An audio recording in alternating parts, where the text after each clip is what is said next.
Hi guys, be the bull welcomes you again. तो जना small finance bank limited का IPO आने वाला है।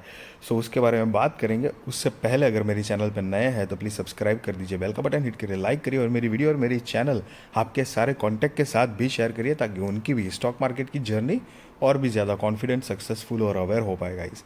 तो आईपीओ डिटेल्स देखते हैं। आईपीओ डेट जो है 7 फरवरी 2024 से लेकर 9 फरवरी 2024 तक है। फेस वैल्यू 10 रुपये पर शेयर है। प्राइस बैंड 393 रुपये से लेकर 414 रुपये पर शेयर है। मतलब ये एक बुक बिल्ट इशू आईपीओ है।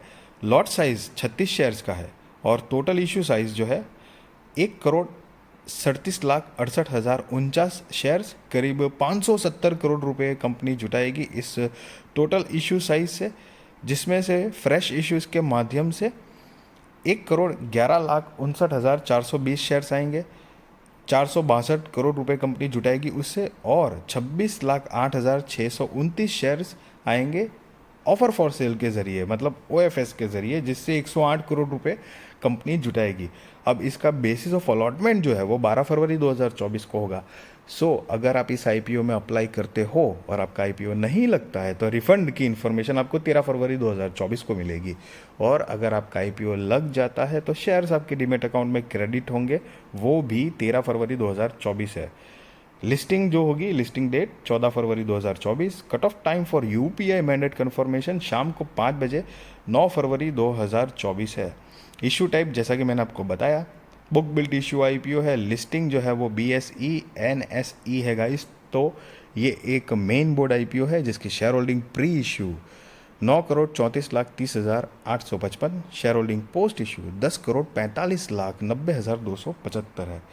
गाइज, अगर आप रिटेल अब में आते हो तो मिनिमम एक लॉट के लिए तो अप्लाई करना ही है। 36 शेयर्स आएंगे, 14,904 रुपये लगेंगे। रिटेल कैटेगरी में ही मैक्सिमम 13 लॉट के लिए अप्लाई करना है। 468 शेयर्स आएंगे, 1,93,752 रुपये लगेंगे।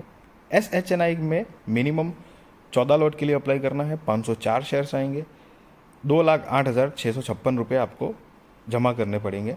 SHNI में मैक्सिमम 67 लॉट के लिए अप्लाई करना है, 2,412 शेयर्स आएंगे, 9,98,568 देने पड़ेंगे।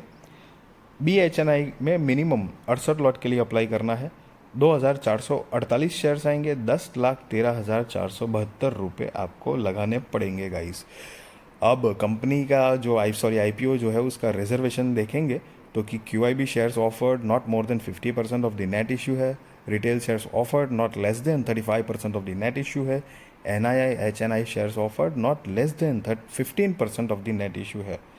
अब कंपनी के प्रमोटर्स देखते हैं तो कि प्रमोटर्स जो है वो जना कैपिटल लिमिटेड एंड जना होल्डिंग्स लिमिटेड है, जिनकी शेयर होल्डिंग प्री इशू 25.20% है और शेयर होल्डिंग पोस्ट इशू दी नहीं गई है गाइस। तो अभी 25.20% का हिस्सा प्रमोटर्स के पास है जो नाम दिए गए हैं। अब कंपनी के बिजनेस के लिए एक ब्रीफ आइडिया अगर लेते हैं तो कि 2006 से इनकॉर्पोरेटेड है। जना small finance bank limited is a non banking financial company primarily engaged in providing MSME loans, affordable housing loans, term loans to NBFC, loans again fixed deposit, two-wheeler loans and gold loans.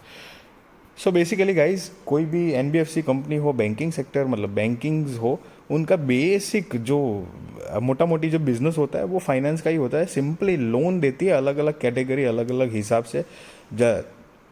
कुछ होती है जो बड़ी चीज़ों के लिए loan देती है, कभी होता है छोटे छोटे बिजनेसमैन है, जैसे भी यहाँ पे लिखा है MSME लोन्स, तो मतलब स्मॉल एंड मीडियम एंटरप्राइजेस के जो बिजनेस होते हैं तो वैसे लोन चाहिए, बाइक की लोन चाहिए, कार की लोन चाहिए, गोल्ड लोन चाहिए, तो कुछ ना कुछ आपको जमा करना पड़ता है और उसके चक्कर में उसके हिसाब में आपको वो लोन मिल जाती है। और उससे बैंक मतलब कोई भी बैंक है या कोई NBFC कंपनी है तो बेसिकली पैसे इसी तरह कमाती है। और बाकी अदर सोर्सेज भी होते हैं, जैसे गोल्ड पे कमाया या कहीं पर्सनली बैंक ही किसी स्टॉक के अंदर इन्वेस्टमेंट ये करे या फिर कहीं और जगह पे इन्वेस्टमेंट करके, तो ये सारे कुछ सोर्सेज है बैंक्स के जो मतलब कंपनी का बिजनेस चलता है जिससे। तो मोटा मोटी कंपनी का ये फाइनेंस का बिजनेस है। और बैंक की क्लासिफाइड लोन्स 3 कैटेगरीज में है, तो कि individual loans for home improvement and repair और repair, individual loans for school fees, individual personal loans for debt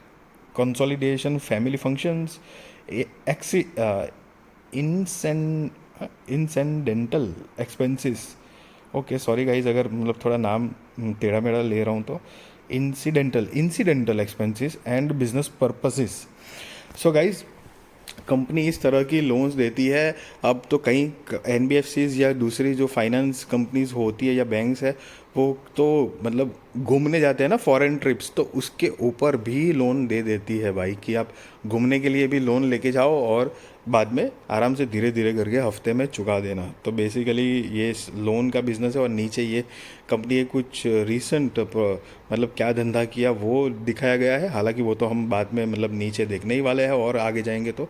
और कंपनी जो है एज ऑफ मार्च 31st 2023 जना SFB had 754 banking outlets across 22 states and 2 union territories, including 272 in unbanked rural centers. This pan India presence helped the bank to reduce its concentration risk. सो ये company के कहाँ कहाँ क्या outlet है उस हिसाब का दिया है. और कंपनी के पास करीब ऑलमोस्ट 12 मिलियन कस्टमर है 2008 के हिसाब से. और कंपनी के पास करीब 18,184 परमानेंट एम्प्लॉय है अभी तक. सो गाइज ये कंपनी के ब्रीफ आइडिया है जो हमने मोटा मोटी ली कंपनी का रफली बिजनेस क्या है. अब कंपनी के फाइनेंशियल्स जो कि हम ऊपर लिखा हुआ था लेकिन यहाँ पे थोड़ा और डिटेल में लिखा गया है. तो यहाँ पर 31 मार्च 2021, 22, 23 और 30 सितंबर 2023 के फाइनेंशियल्स दिए हैं. ये सारे फिगर्स गाइस करोड़ में है. अब लेटेस्ट वाले फाइनेंशियल्स हम देखते हैं. 30 सितंबर 2023 के हिसाब से कंपनी की टोटल असेट जो है वो 28,105 करोड़ है. रेवेन्यू 2,215 करोड़ है. प्रॉफिट आफ्टर टैक्स 213 करोड़ रुपए के आसपास है. नेटवर्थ 2,547 करोड़ रुपए के आसपास है. रिजर्व्स एंड सरप्लस 2,225 करोड़ रुपए के आसपास है. और टोटल बोरिंग्स जो है वो 5,313 करोड़ रुपए के आसपास है. अब यहाँ पर आप नीचे देख सकते हो अमाउंट इन करोड्स. अब यहाँ पर अच्छी बात क्या है कि ईयर ऑन ईयर बेसिस पे अगर आप देखोगे तो 21, 22 और 23 में मतलब मार्च 2023 में कंपनी के ऊपर बोरिंग्स जो थी ना वो 6,270 करोड़ रुपए के आसपास थी, जो कि कम करी है कंपनी ने मतलब पिछले कुछ 6 महीने में ही, जो यहाँ पर दिखाया गया है 5,313 करोड़ की. तो ये एक अच्छी बात है. और एक बात दूसरी, आप कभी भी आप जब भी किसी एनबीएफसीज या बैंकिंग सेक्टर का कोई भी कंपनी का स्टॉक हो वहाँ पर इन्वेस्टमेंट करने जाएंगे तो जनरली आम तौर पर आपको ना लोन्स दिखेगी, मतलब सॉरी लोन्स नहीं, कर्जा दिखेगा. बोरोइंग्स ये जो डेट है वो दिखेगा ही दिखेगा आपको, क्योंकि बिजनेस फाइनेंस ऐसा मतलब दूसरी कंपनीज भी लेती है बट यहाँ पर एक बिजनेस का रोल आउट ही ऐसा है कि ये चलता ही रहता है कुछ ना कुछ उन बैंक्स के ऊपर या कंपनीज के एनबीएफसी कंपनीज के ऊपर जो लोन का जो चक्कर है वो चलता ही रहता है. जैसे कि बजाज फाइनेंस, तो बजाज फाइनेंस तो एनबीएफसी का नंबर 1 कंपनी है राइट. अब आप उसके लेकिन बोरोइंग्स देखोगे ना तो बोरोइंग्स मतलब हिल जाओगे आप, उतनी भयंकर मतलब उस हिसाब से तो आपको लगेगा कि कभी इन्वेस्टमेंट करना ही नहीं चाहिए. हालांकि देखो गाइज मैं अपना पर्सनल पॉइंट ऑफ व्यू बताऊं, मेरा ओपिनियन के हिसाब से बताऊं तो जनरली मैं अवॉइड करता हूं बैंकिंग और ये एनबीएफसी स्टॉक में इन्वेस्ट करने से. हाँ प्राइवेट एनबीएफसी है तो उसमें से कुछ स्टॉक्स ऐसे हैं जैसे बजाज फाइनेंस है, फिनसर्व है, चोलामंडलम है. तो ये कुछ 3-4 कैटेगरी के 3-4 कुछ लिमिटेड स्टॉक होंगे जिन्होंने बढ़िया रिटर्न देते हैं. बाकी जनरली आप ऑन एन एवरेज काउंट करोगे ना देखोगे अदर सेक्टर्स जो है आईटी सेक्टर्स हो गया, ये केमिकल सेक्टर हो गया या दूसरे जो भी सेक्टर्स है कंपेरेटिवली सॉरी गाइज कंपेरेटिवली आप देखोगे तो बैंकिंग सेक्टर्स के स्टॉक जो होते हैं या ये एनबीएफसी बैंक जो स्टॉक्स होते हैं वो रिटर्न के मामले में इतने बढ़िया रिटर्न नहीं देते, डिसेंट रिटर्न देते हैं ऐसी बात नहीं है. लेकिन जो थोड़ा ताबड़तोड़ जो हमको लगता है ना कि यार पैसा कुछ सुपर मल्टी बैगर बने एकदम नहीं होता है कंपेरेटिवली गाइस. तो मैं थोड़ा अवॉइड करता हूँ बैंकिंग स्टॉक्स को. हालांकि मैं बताऊँ मैं आपको कोई आईपीओ में अप्लाई करो या ना करो, मैं कोई रिकमेंडेशन नहीं दे रहा हूँ. वो आप अपने रिस्क रिसर्च और फाइनेंशियल एडवाइज़र को पूछ कर करना. Just sharing my I mean point of view, opinion guys. अब कंपनी के जो की परफॉर्मेंस इंडिकेटर देखते हैं तो कि 4,330 करोड़ का मार्केट कैपिटलाइजेशन है कंपनी का, और R O E 16.78%, debt to equity 3.49, R O N W 14.40%, P B V 1.28। अब E P S pre I P O 27.4, post I P O 40.77, P E X pre I P O 15.11, post I P O 10.15। अब नीचे ये जो आप note देख रहे होंगे, तो नोट दरअसल ये है कि कम मतलब ये जो E P S pre I P O और पोस्ट आई पी ओ कैसे कैलकुलेट किया गया है, तो उसकी उन्होंने समझाया हुआ है। आप चाहो तो पॉज करके पढ़ सकते हो गाइस। अब कंपनी का जो मतलब आईपीओ लाने का मेजर रीज़न, मतलब वजह क्या है आईपीओ लाने की, तो कि object of issue, the bank proposes to utilize the next proceeds from the fresh issue towards augmenting the bank's tier 1 capital base to meet the bank's future capital requirements. Further, the proceeds from the fresh issues will be used towards meeting the expenses in relation to the offer.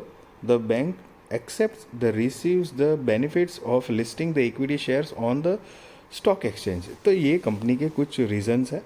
And guys, as always मैं हमेशा आपको बताता हूँ, be responsible investor, be responsible trader, value your money guys, don't waste your money. बहुत बढ़िया। सी stock market जो है वो हमेशा रिस्क फैक्टर से घिरा हुआ है, लेकिन इतना है, बढ़िया कंपनी चुनोगे तो आपकी विनिंग प्रोबेबिलिटी, मतलब फाइनेंशियल ग्रोथ की प्रोबेबिलिटी जो है वो थोड़ी सी बढ़ जाती है। रिस्क तो हमेशा ही रहेगा, ट्रेडिंग हो या इन्वेस्टमेंट हो। So just be aware of this, okay. And yes, video अच्छी लगी तो लाइक शेयर सब्सक्राइब कर दीजिए। Thank you so much for watching this video.